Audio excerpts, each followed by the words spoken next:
Well, on my clock, it says it's noon, so I will get us started. My name is Sean Walther. I'm the Planning and Zoning Supervisor for City of St. Louis Park. I want to welcome you to, this is the first in a series of brown bag sessions and presentations that will be hosted by the Minnesota chapter of the American Planning Association and the Diversity and Equity Committee. Thank you to the host committee and to the Minnesota APA board for their support of today's event. Again, the topic today is removing racial covenants, and there will be additional brown bag series that will be provided monthly through February. Our speakers today include Emily Gellner, Community Development Director from the City of Wayzata, Maria Cisneros, City Attorney for City of Golden Valley, Alicia Sojourner, Racial Equity Manager for City of St. Louis Park, and Soren Maddock, an attorney with Campbell Knutson. I've provided the speaker bios in the chat, and just a couple of housekeeping items before I turn it over to our speakers. Please make sure you should have had your microphone muted upon entry. Please leave it muted throughout the presentation. If you have questions, you may ask them in the chat. And we will be making the slides and some of the resources referenced in today's session. We'll email those to registered attendees. So with that, I want to welcome Emily Gellner, and I'll turn it over to her for her presentation. Thank you, Sean. So, Mapping Prejudice. It's a team of historians, geographers, and volunteers at the University of Minnesota, and they're offering us some answers as to why our region has some of the worst disparities by race in the country. So covenants they created demographic patterns that remain in place in Minneapolis today. So many of us have thought that Minneapolis never had formal segregation, but that's just not true. Racial covenants did the work of Jim Crow in northern cities. These covenants were a tool for segregation. It started out with just private developers using them as a tool. It was a tool that was considered more civilized than gathering an angry mob outside of the homes of Black families as they moved into white neighborhoods. But even though it just started with private developers as new neighborhoods were platted, this eventually did become a tool of the federal government, demanding that their investments were protected by racial exclusivity. There's entire areas within Minneapolis, St. Paul, and the Twin Cities suburbs that were blanketed with these covenants. The language in the covenants was definitely reflective of how race was discussed in the early 20th century. It was a time of eugenics, so these covenants prevented Chinese, Japanese, Negro, Moorish, Turkish, Mongolian, Hebrew, Semitic, people of African blood or descent. The covenants often talked about how only Caucasians, specifically Aryans, except for those who were domestic servants of a different race, who might be domiciled with the owner.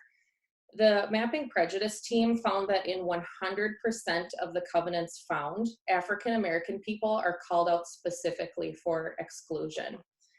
So finding these covenants takes some digging for sure. And so this history is not yet widely known. You have to read the warranty deeds to find them. That amounted to 3 million deeds in Hennepin County to analyze between 1910 and 1960. With warranty deeds being about 3 pages on average, that's 10 million pages of text. So the research team took the documents that Hennepin County had already scanned in and then used a software that could find these key words. And once they were flagged, then the researchers and the volunteers could transcribe what was written specifically, and then that could be translated into a map. Nokomis Terrace was the first fully covenanted edition that we know of. It talks about no colored people or other objectionable types. And this also spread across most of West River Road in Minneapolis. In the documentary Jim Crow of the North, Dr. Brittany Lewis at the U of M pointed out that planning our urban spaces has always been intentional. It's manufactured to shape and represent values. And she says the main question here is for whose values and for whose benefit. And as we dig into this research, it is clear that urban spaces in our region have been centered around the values and to the benefit of white people. When the restrictive covenants first appeared in Minneapolis around 1910, the area was not particularly segregated. So here's what it looked like in 1924. These are all the covenants that have been mapped. This became widely accepted in the 1920s. The Supreme Court held that these restrictive covenants were lawful back then. They were lawful contracts between two parties. And we could just forget that they discriminated or that they violated the 14th Amendment.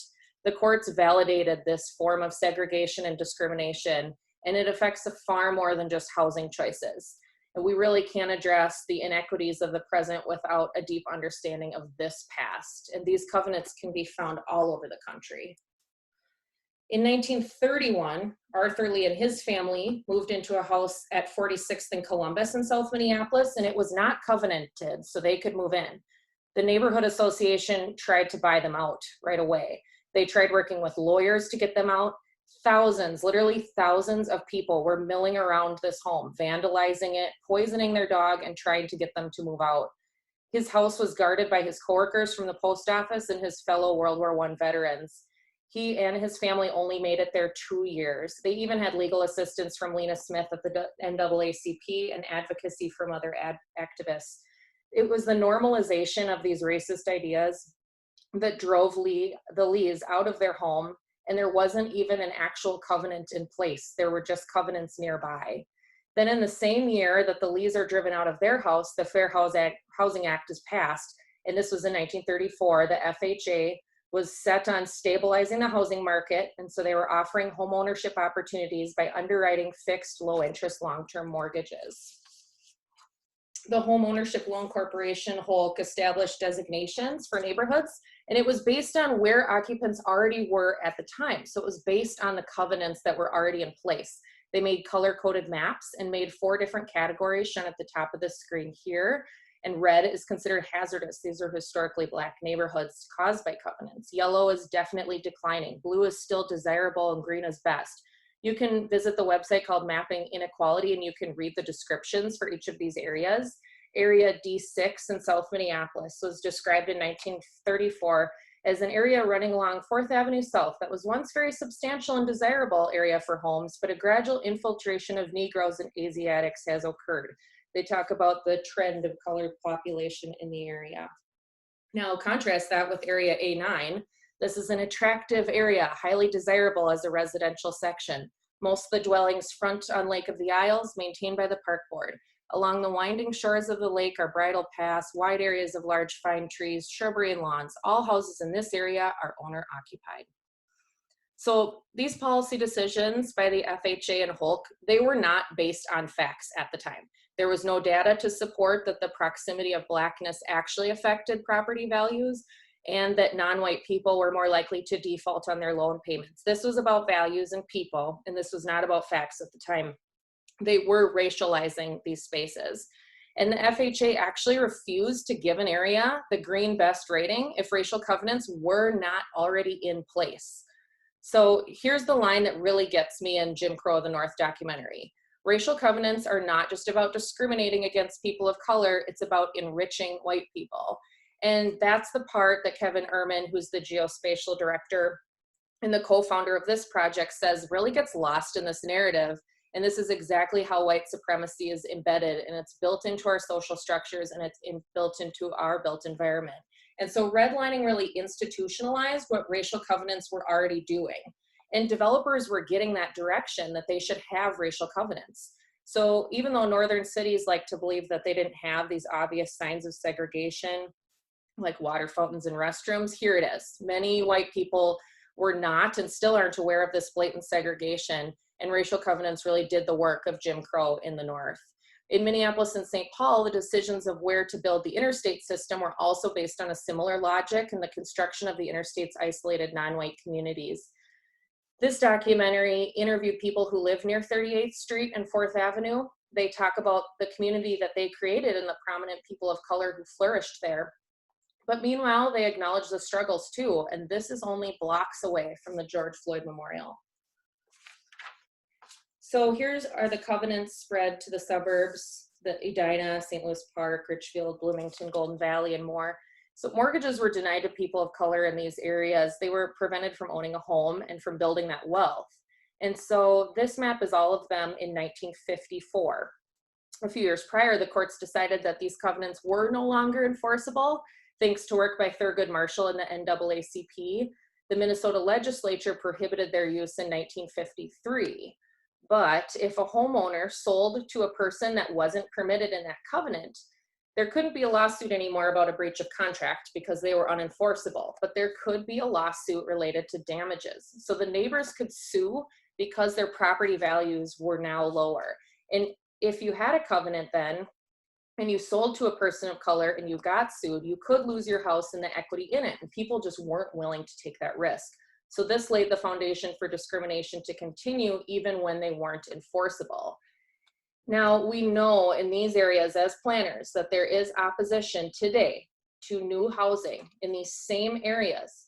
And often the opposition is based on the preservation of the character of the neighborhood. Now, are the people making these kinds of arguments about preservation of the area, are they aware of this history? And planners, are the tools we're using, the norms we have in our city governments, the criteria we use to approve new housing and the approval processes to do so for new housing, are we still allowing structural racism to persist?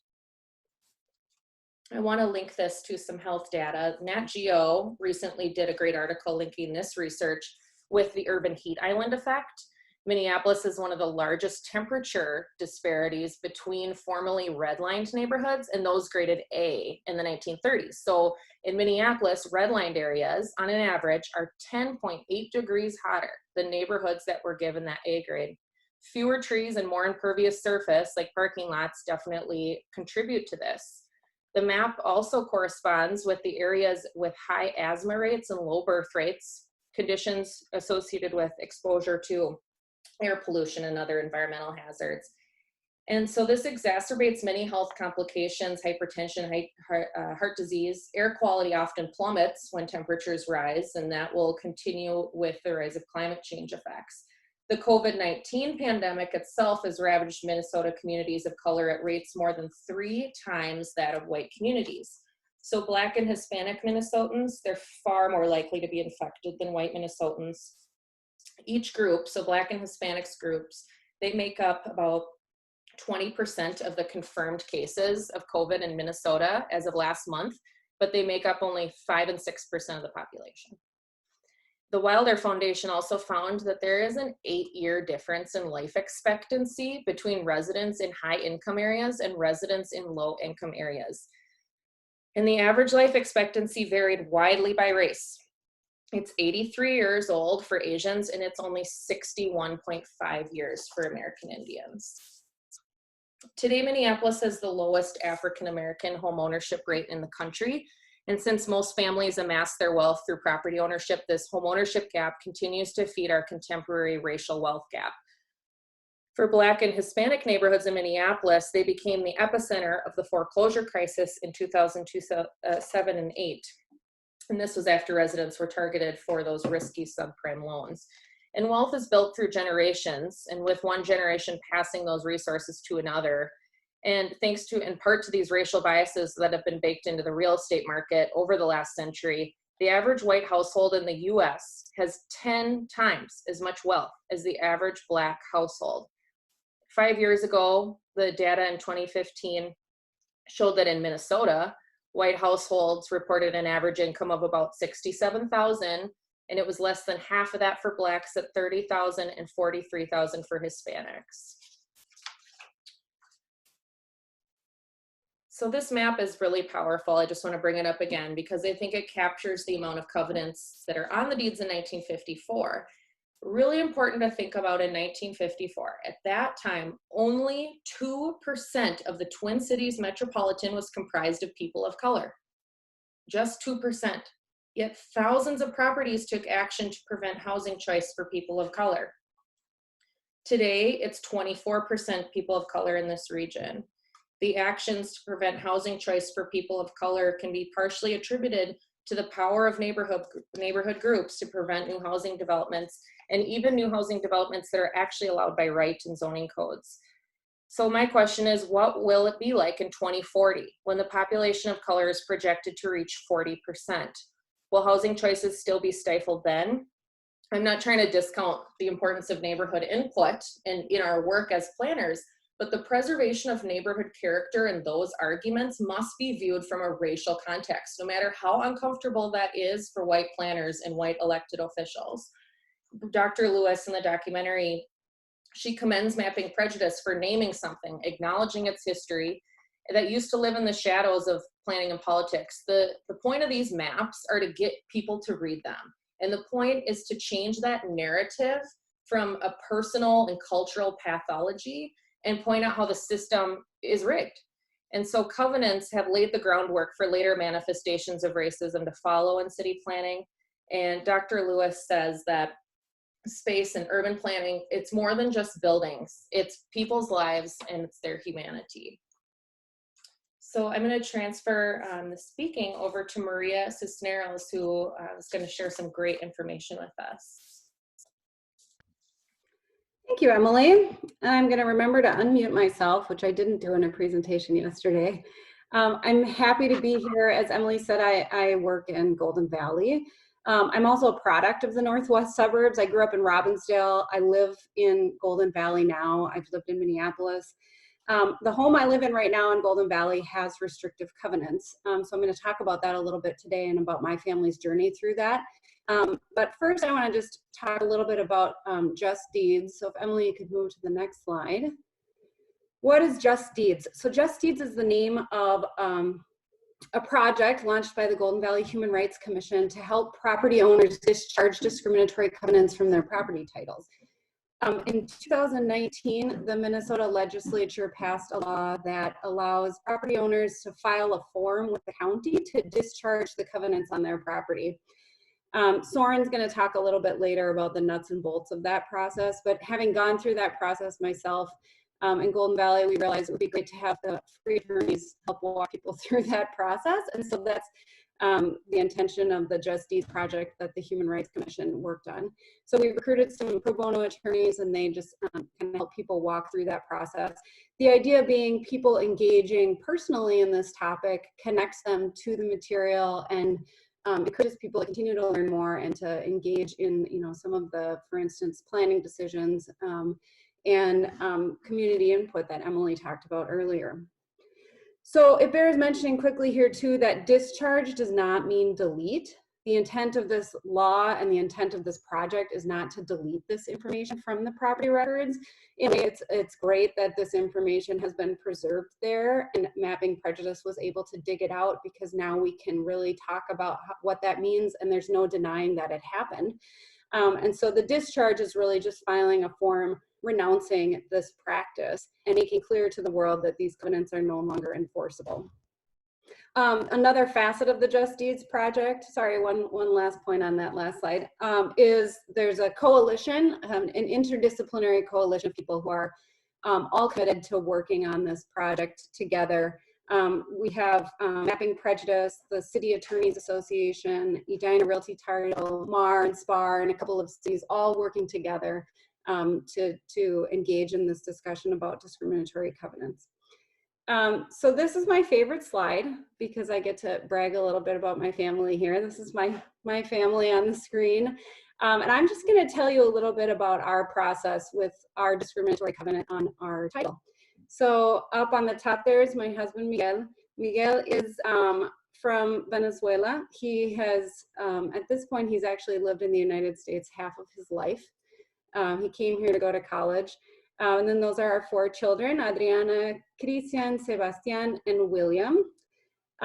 We live in this home in Golden Valley. When we bought it, we found that it had a discriminatory covenant. Our house was built in the 1950s. The neighborhood was subdivided in the 40s. So when it was subdivided, this was kind of toward the end of the heyday of discriminatory covenants. And by the time our house was actually built in '59, the covenant was no longer enforceable, but it was still there. And at the time, the developer put the covenant on the entire subdivision. Every single home in our neighborhood has the same discriminatory covenant. So I, being the legal nerd that I am, noticed this covenant in the title work when we bought our house. And if you move, there you go to the next slide, there's the language of our covenant. No persons of any race other than the Caucasian race shall use or occupy any buildings or lot, except that this covenant shall not prevent occupancy by domestic servants of a different race domiciled with an owner or tenant. So this means that my family would not have been able to live in our house when our house was built. When I first saw this covenant, I knew that it wasn't enforceable. I've been to law school. I know about contracting and discrimination laws. I learned about restrictive covenants and redlining, so I knew what I was looking at. I was surprised to see it in my community and on the property that I wanted to buy, but I knew that it wasn't enforceable. When I showed it to my husband, though, his reaction was different. He'd never heard of restrictive covenants. They didn't have them in Venezuela, where he came from. He didn't know whether it was enforceable or not. And then he questioned why we would want to live in a community that was literally built on overt racism and segregation. So we kind of had a moment like, is this really the place we want to be? Ultimately, we worked through that. We obviously did buy the home, and we love our community. But there's no ignoring this gross fact that 2 generations ago, my family would not have been welcome in this community, and we would not have been allowed to own our home. And for me, this realization was especially poignant because my grandparents actually own a home 1 mile away from where I live. It's the home that my dad grew up in. And they bought their home in the early 50s, right around the time that my home was built.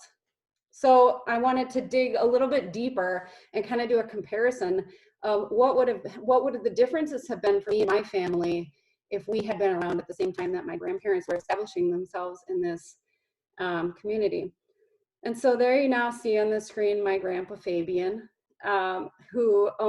he actually passed away last winter recently, but my grandma still lives in their house a mile away from the Golden Valley. Grandpa Fabian grew up in the Robbinsdale Crystal area. He grew up quite poor. His parents had very little education. His mom cleaned houses for a living. His dad was essentially one of the town drunks. He abandoned the family on and off over the years. Grandpa spent summers on the farm in North Dakota with his grandparents. He grew his own food in the backyard of their home in Crystal when they couldn't afford to buy food. He was the oldest of 6 kids. He took care of his siblings, and he decided at an early age that he was not going to repeat the cycle that he was living in his family. He was going to do well in school, he was going to go to college, and he was going to give his kids more opportunities. And so that's what he did. He excelled in sports and academics. He joined the military briefly at the end of World War II. He didn't actually go to the war. He was a little bit too young for that.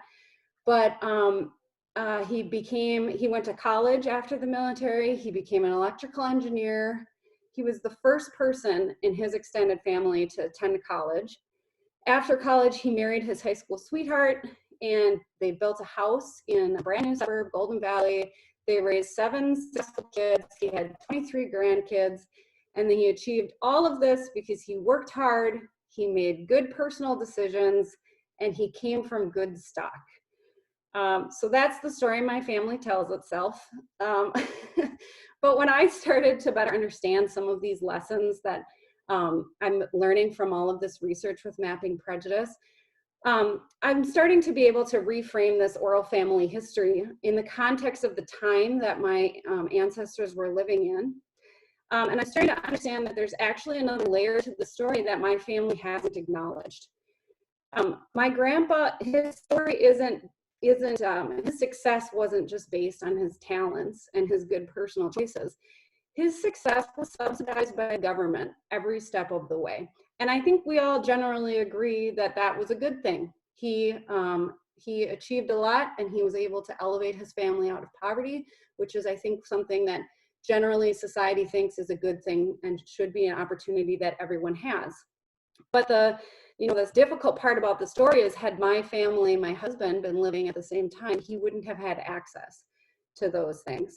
So, and he wouldn't have been able to elevate his family in the same way. So my grandpa, he grew up in Robbinsdale and Crystal in the 20s and 30s when restrictive covenants were just exploding in the area. he was able to live in Crystal and Robbinsdale and go to school in Robbinsdale because he was white. If my husband had been living here at the same time, he wouldn't have had that opportunity and access to that education and community.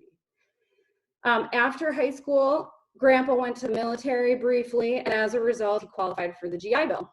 Well, the GI Bill funded his education and also helped him buy his home in Golden Valley. So that enabled him to set a new standard of living for himself, for his children, and for his grandchildren, including me. And we know that many African Americans who qualified for the GI Bill were denied benefits because of racial discrimination after World War II. They would not have had access to that funding for their education or to buy their homes. And so if my husband had followed my grandpa to the military, he likely would have been denied those GI benefits because of the color of his skin, and he wouldn't have been able to have that education or purchase a home and begin building that wealth. And then having purchased his home in Golden Valley, my grandpa gave his kids access to well-funded schools, to healthy crime-free neighborhoods, to extracurricular activities, to lots of other benefits. All of his kids and grandkids went to college. Many of us have advanced degrees. And this was something that for him was not imaginable growing up as the son of the town drunk. And all of this was achieved because the government gave him support. And all of this support, again, would not have been available to my husband, and my husband and I would not have been able to give these opportunities to our children had we been living at the same time. So I think this comparison is important. It's just a way for us to understand on a more personal level why we see the social stratification we see today, and why Golden Valley, like many other communities and suburbs, remains predominantly white, while 1 mile down the road, we have North Minneapolis, which is not predominantly white. I mean, it's a way to understand that all of this was created intentionally by policy decisions and was not the result of personal decision-making or other innate qualities. So I don't want you to think that it was only the federal government and the GI Bill that created all these problems. Part of the research I've been doing is looking into what was the city's role. I mean, that's kind of what's in all of our control and in the world that we live in. So I've just been researching what was going on in the government in Golden Valley during all of this. And so what you see before you here is some city council minutes that I found from March 1st, 1938. And you can see highlighted in the purple boxes below that the racially restrictive covenant is right in the city council minutes. It was part of the planning approval for this subdivision, West Tyrrell Hills, which is a subdivision right along the border with Minneapolis. And so, you know, we don't know for sure, because the records are not super detailed, whether the city was going out and affirmatively requiring this like the federal government was. But at the very least, seeing these minutes, we can say that cities knew about this and cities participated in it. Decision makers decided it was acceptable and it was good for their community, and they approved it, and they let it continue. If you go to the next slide, we can see another example of this. So here's a plat from Richfield, and in this example, the discriminatory covenant is right on plat, which tells us not only did the city know about this and participate in it, the county did too. And in fact, the county recorded every single discriminatory covenant that's out there. They received all of these deeds, all of these plats, they recorded them all, they charged fees to record them. So there are multiple layers of government here that were participating in this. It's a really high level of complicity and participation that happened. So another really interesting discovery that I made when I was working on this was that the city of Golden Valley actually owns 61 parcels of land with restrictive covenants. I was very surprised when I found this out. How could we have acquired these parcels, done title research when we got them, and not realize that this was the case?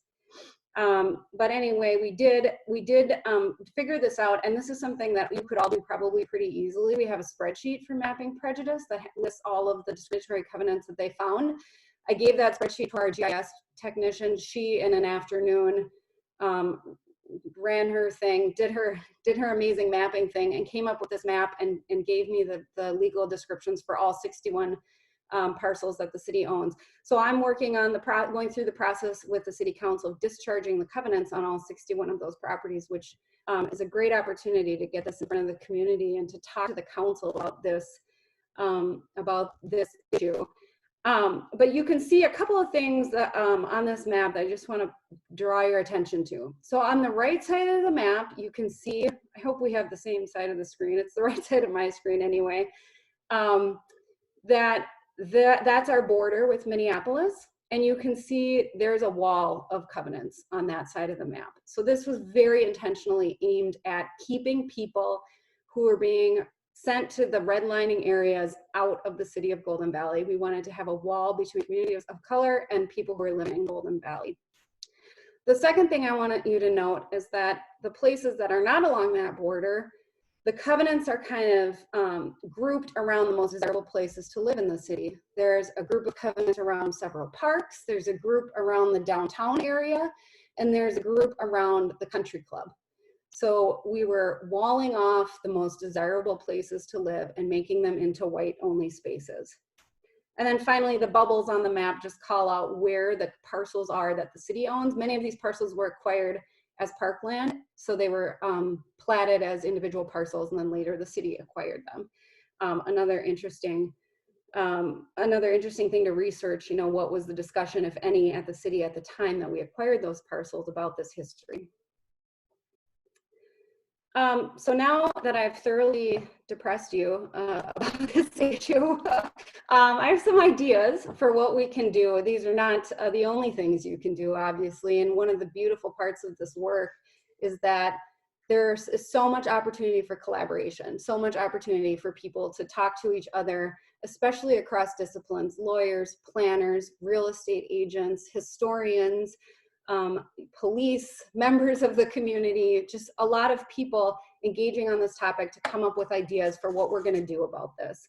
So the first recommendation I have for you is to research the history of discriminatory covenants in your city. You probably have them, whether you're in the metro or whether you're in a rural area. We found discriminatory covenants all over the state of Minnesota, and the fact is that the FHA required this for financing, and so you will find them in every community across the United States.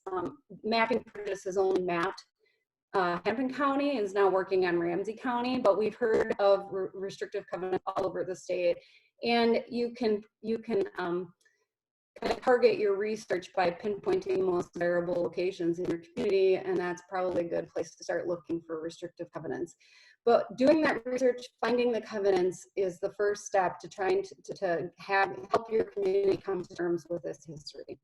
The second recommendation I have for you is that you could participate in the Just Deeds Coalition and educate your community and policymakers about covenants and their legacy.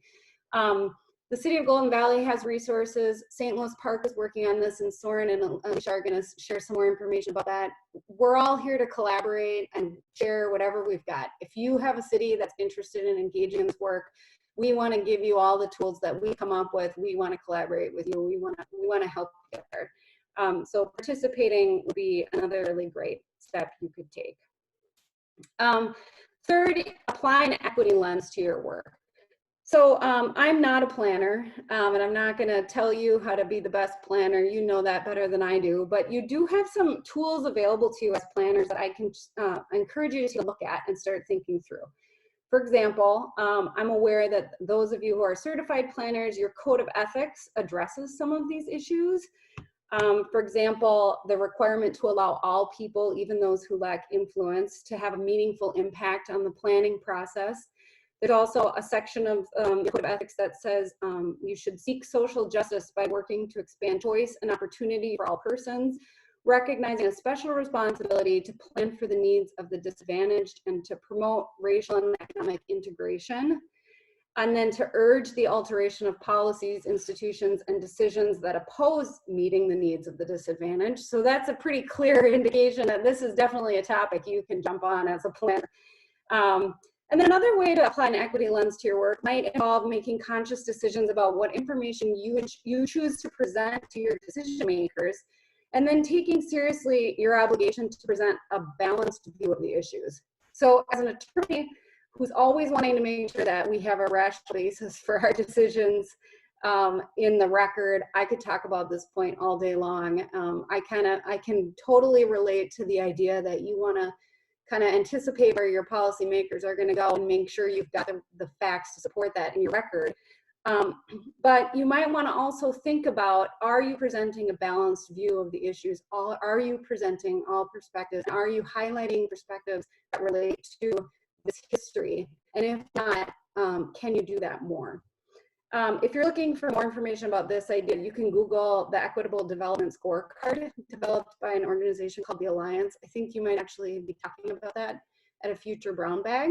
There's some really great ideas and tools there.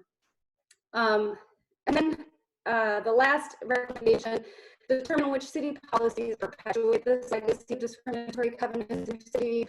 Recommend changes to those policies. So this might look like reevaluating your processes and procedures, thinking about who you're sending notices to, or how you're allowing people to participate in your meetings. I think there's a lot of room for creativity and different ideas here. So I encourage you all to just try to be creative, try new things, and share your insights and experiences with each other. So I think that's about all the time I have. Thanks again for having me here today. And if you are interested in talking more about this, please feel free to email or call me.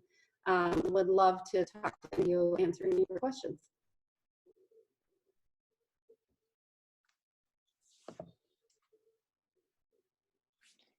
Thanks, Maria.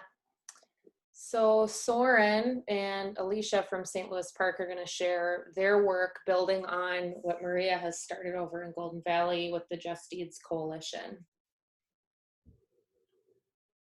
So hi, thank you y'all for just being here and navigating this great conversation. So a couple things I just want to point out is we were starting to have this conversation in St. Louis Park. It was an automatic, of course we want to do this. Of course we want to. We have a belief that racial equity is extremely important for how we do our work as a strategic priority. Absolutely. As we started to dig deeper into this and have this conversation, what kept on coming up is that this feels very ceremonious. It's something that just these covenants don't change the fact that now Black, Brown, BIPOC folks, Jewish folks, non-Christians can buy homes for the most part without discrimination. So why are we really going to do this? What is this truly about? And so a couple things that I just want to point out and talk about. One piece is just the emotional labor. I think Maria said it earlier when they were looking at their home and buying this home, and that question of, is this where we want to be? The emotional labor of historical racism and current racism for BIPOC folks is huge. And so part of this journey and part of this work for us in St. Louis Park is starting to shift some of that emotional labor. Us as government owning our own history and starting to do the work to repair the harm that was done. Although I am part of government, I was not there when these racial covenants were happening, but yet I'm still a part of government as I continue to do my work, and we sometimes still perpetuate harm.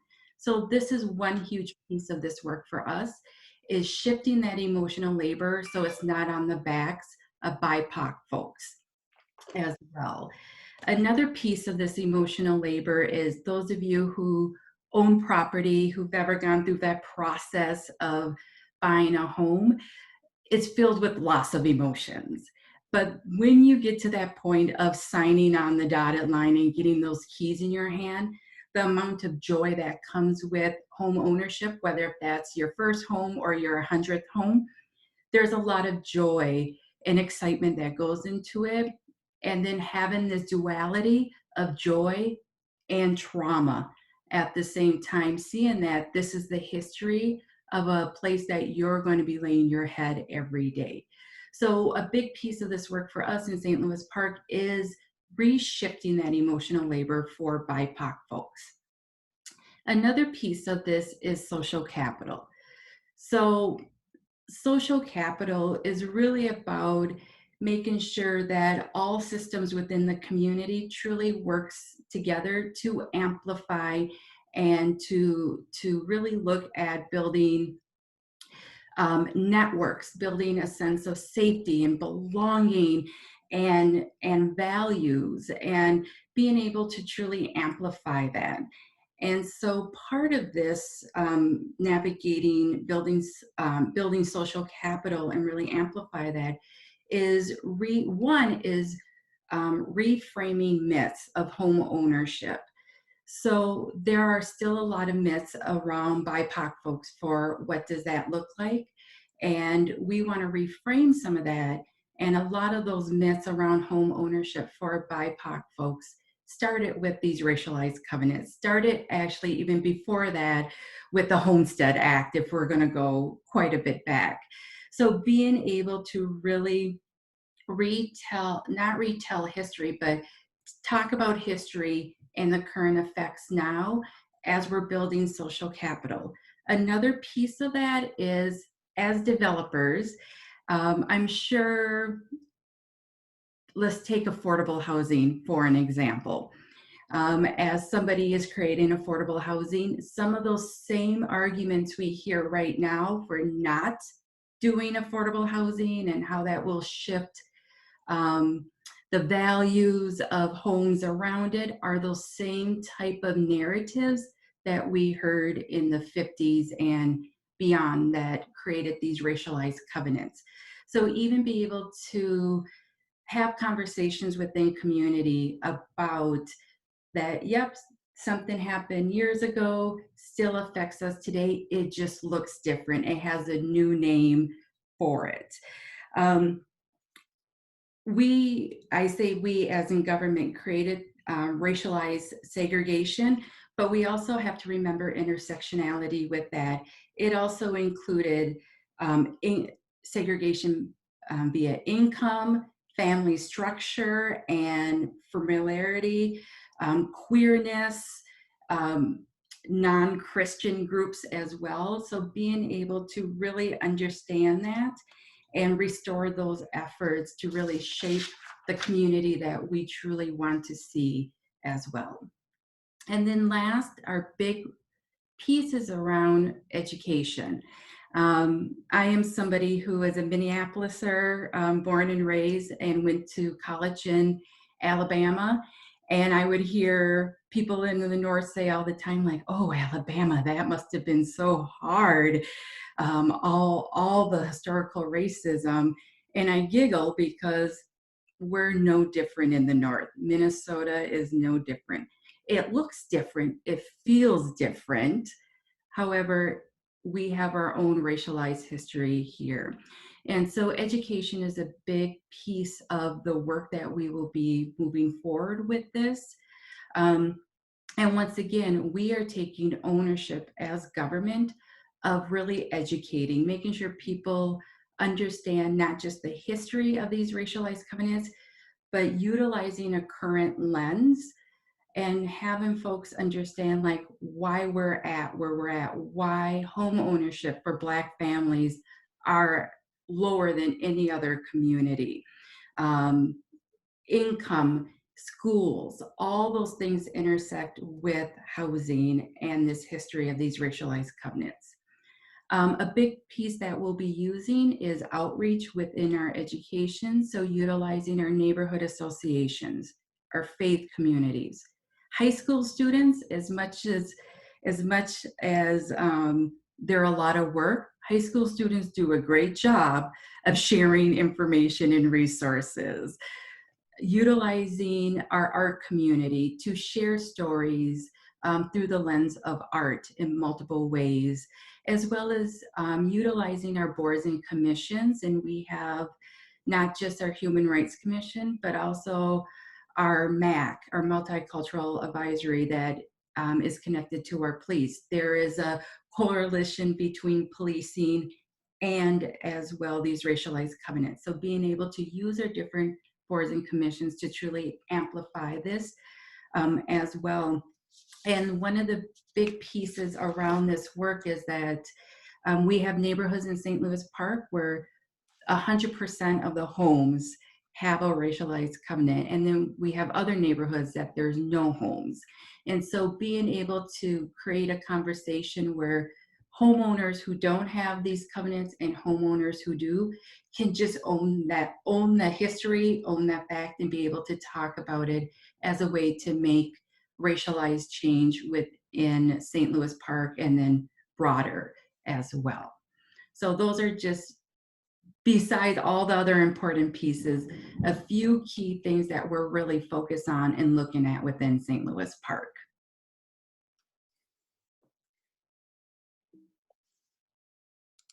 Okay, Thanks, Alicia. thank you, Alicia.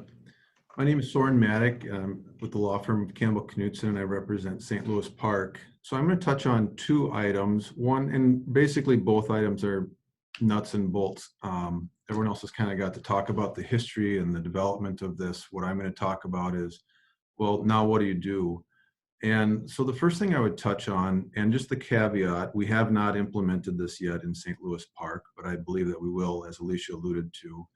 And so some of the discussion points as the city attorney and things we're touching on from a process initially is, when through Just Deeds or your city, as you engage the lawyer, what's important to remember is that as planners, if your city attorney agrees to do the work, or if you get a volunteer from Just Deeds, is that the relationship that I will have with that individual is the attorney-client, and that although I work with you as planners quite a bit, there's a different relationship going on here. And so in that vein, one of the things that we'll have to do is overcome some of the technology issues. I can tell you that cities are well equipped to handle COVID and the technology things. Some of my private clients, believe it or not, do not have internet, do not have access to electronic documents, things of that nature. So as you get going and are trying to reach out to folks, something to keep in mind is not everyone has the same technology access. Some people are just more comfortable meeting in person with social distancing and things. And so how we get this thing going is going to be important to keep in mind. How you message this, is it going to be something that you advertise on your website should you choose to do this? Are you going to notice via water bills? Is it something, if you're in Hennepin County, Just Deeds has identified certain properties, you could contact various property owners directly to let them know about the covenant and that you have a program in place to help them remove or renounce that covenant. Third, there are slight financial obligations with this. The attorney's fees will hopefully be free to your community, but there are certain county fees. If you have abstract property, there will be a recording fee and e-filing that are approximately $50. I think it'll be important for you as a community to discuss how you want to handle that. If you need to do any title work, say get the last deed of record or investigate the title, there is an expense associated with that too. Finally, in terms of document gathering, I think we want to make this easy, and it's going to be a function of is staff going to do the gathering of those documents? What's the expectation at a staff level? Or is it simply turning it over to your legal team to handle this? And so I would encourage you as communities, as you set this program in place, to think about those items and how you want to address them. Every community is different in terms of the staff that you have that are available to handle these going forward. Some cities have one planner, some have a fleet. So it can be different in each community. So the slide before you is the Just Deeds process. It has 4 items. Maria and another attorney, Jared Shepard with Hoff-Berry, have done a good job of creating a pamphlet or a series of documents for attorneys like myself to help implement this process. It's still in works. I think it'll be finalized soon. And Maria, correct me if I'm wrong, but I think it'll be made available to anyone who requests it. So the getting started, the intake. The intake process should be fairly simple. What we're going to need is the name of the property owner and their address. From there, we can do two things. One, as the attorney, I'm going to need to do a conflict check just to make sure I don't have any conflicts in representing this person going forward, or that they're a current applicant with the city, or some of your city attorneys also handle prosecution services. That might create some problems. So you're going to have to do a conflict check. From there, with the address, we can gather pretty much all of the information we're going to need about that property, get the legal description, and begin the process of examining title on that property. So number two, getting a copy of the covenant in Hennepin County. Just Mapping with Prejudice has made that pretty easy. It's a matter of going out there once we have the address and legal description to look whether Mapping with Prejudice has already identified it as a property. And if they have, we will initiate the process of renouncing the covenant. A cautionary note on this is, just because a property doesn't immediately show up on Mapping with Prejudice as not having a covenant, I have no doubt that those folks have done an excellent job of tracking this. But as the attorney, it is going to be something you're going to want to look at for yourself also to make sure. And in my brief looking at this, this isn't something that just shows up on deeds. So it's not a matter of pulling the line of deeds. It may show up, I think there was an earlier slide that showed it up on the actual Mylar as a condition on there.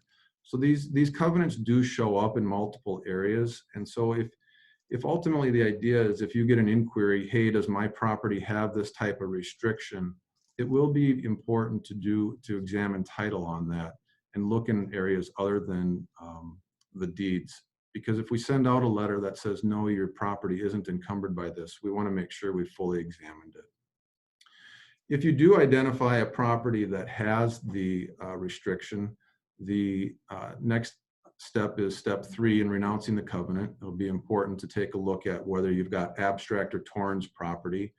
The nice thing about Hennepin County is there is a great deal of Torrens property, and the process for renouncing the covenant is easier, in my opinion, in the Torrens proceeding.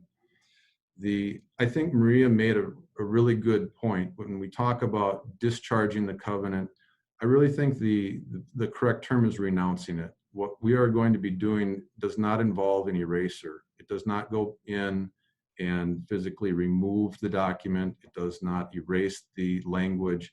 What it does is it puts a document against the title of the property that says this covenant was put on the property, it's illegal, we're renouncing it, and talks about why it's no longer affects that property. But it does not. If you historically looked at the property, that restriction will be there. For the purpose for abstract property, it'll be an issue of creating a form that you're going to need the property owner to sign. You're going to need to make sure you have all of the appropriate signatures on that with a notary. We are able to do remote notaries at this point in time, and we're getting better at it. It's new to us because of the pandemic.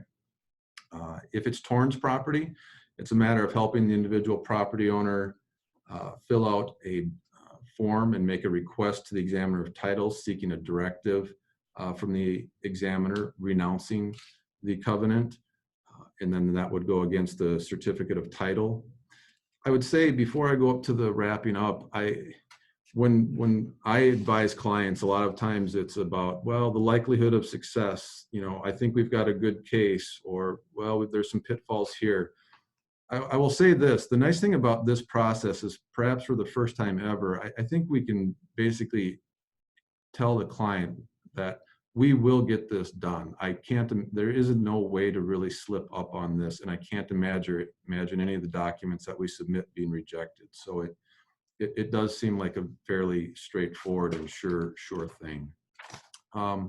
Finally, wrapping up, if it's an abstract property, once you get the client to sign the document, you submit it, you get it recorded. Again, there will be about a $50 charge associated with that.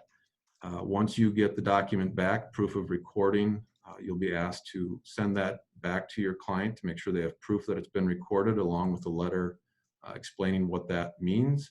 If it's Torrens, you're simply going to confirm that the examiner has in fact filed that directive against the property and informing your client.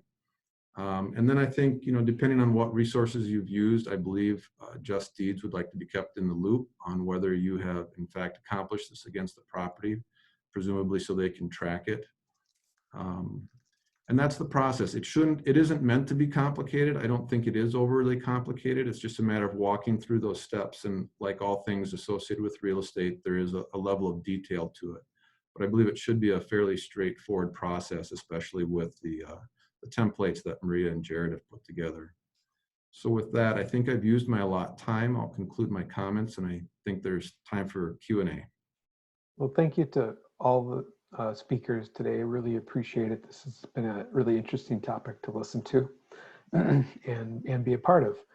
And we have gotten a few questions, and I just want to invite others, if they have questions, that they can post those in the chat, please. And we'll do our best to cover some of these as we're able.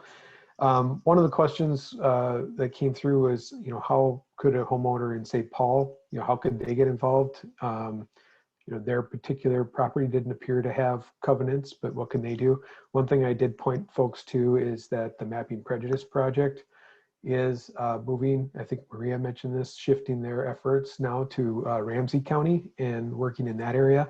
And there are opportunities to volunteer through that organization to continue that work. They actually have, I think, a weekly seminar to update folks on and get trained in and how to do this. And they also have an action guide that is not just solely related to their efforts, but also things that you might be able to do in other realms. And so I posted their website in the chat as well as a resource. Another question was maybe a little less directed specifically to the Mapping Prejudice piece. And I'm sorry, my screen changed on me. I've got to look for it.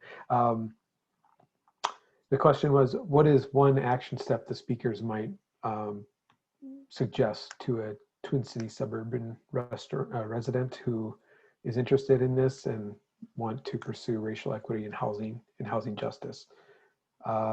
Maybe I'll turn that over to Maria, and then maybe Alicia, if you have some thoughts as well. Sure. So I think the first and maybe the sort of easiest step is to just learn about this yourself and start educating your network. Talk to your neighbors. What we're finding is that, for instance, there are a lot of neighborhoods in Minneapolis who are organizing together. And once you start to come together with other people to talk about these things, you start to have a lot of very transformative conversations about what's next, how can we participate in planning at the city level, how can we bring this to school district to talk about how this has impacted our kids' access to education. There are just so many connections. And I think the first step is getting this critical mass of people to recognize this history and acknowledge it, and to start to figure out where can we take this to policymakers so that they are considering this information in their decision making. So that would be kind of my first recommendation. And the Just Deeds Coalition is gonna, we're working on getting some materials together so that hopefully we could just hand you what I think we're gonna call a neighborhood toolkit. We could just hand you a bunch of materials and you can go off and have some wine with your neighbors and have the discussion. Yeah, I love those ideas. I would say yes, all of that. Also, as you're learning yourself, always be aware and challenge your bias. What we're often learning is new history, and every time I learn a new fact of history, I'm always disappointed with my teachers or with somebody. They didn't teach me those different narratives or the truth often. And so challenging your biases through that. Also know what those challenges are for this work as well. There's great books out there, The Color of Law by Rothstein, and like Evicted. Those are to create a book club in your neighborhood. Do something that brings people to a place of action and just talking about it. And remember that when we're talking about housing, but housing intersects with everything. Health, education, social economic status, jobs. they're all interconnected. And so being able to be open to understand that this was a system and this system was created for the purpose to discriminate against. And so being in that space to know that that is a real thing. Thank you. We only have about 1 minute left, and so I'm going to go to a nuts and bolts question that was asked. Is there anything additional that needs to happen with a property that has a mortgage company or lender still having an interest in the property? And I'll direct that to Soren. Yeah, I don't believe so. I mean, if the question's asking me, do I think we need a consent before we submit this? I do not. All right, well, thank you. I do want to end on time. I want to thank everybody for participating today. And please share this information with people you know and let us know how you felt about it. Thanks so much. Have a great day. Thank you, everyone.